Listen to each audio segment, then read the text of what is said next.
Saudara, Gunung Merapi di Kabupaten Tanah Datar, Kabupaten Agam Bukit Tinggi, dan Padang Panjang Sumatera Barat mengalami erupsi pada Minggu sore pukul 14.41 waktu Indonesia Barat.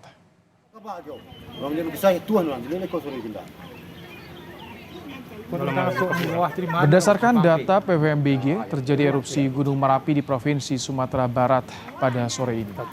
Masyarakat di sekitar Gunung Merapi, pengunjung, dan wisatawan tidak diperbolehkan mendaki Gunung Merapi pada radius 3 km dari kawah atau puncak.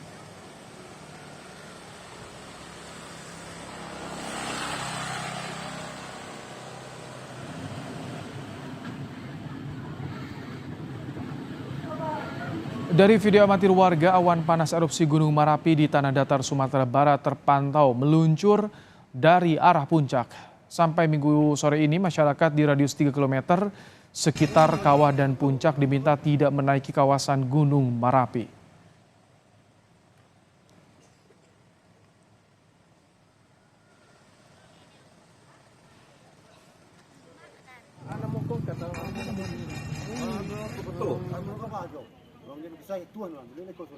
Erupsi Gunung Merapi di Provinsi Sumatera Barat terjadi pada Minggu sore pukul 14.41 waktu Indonesia Barat.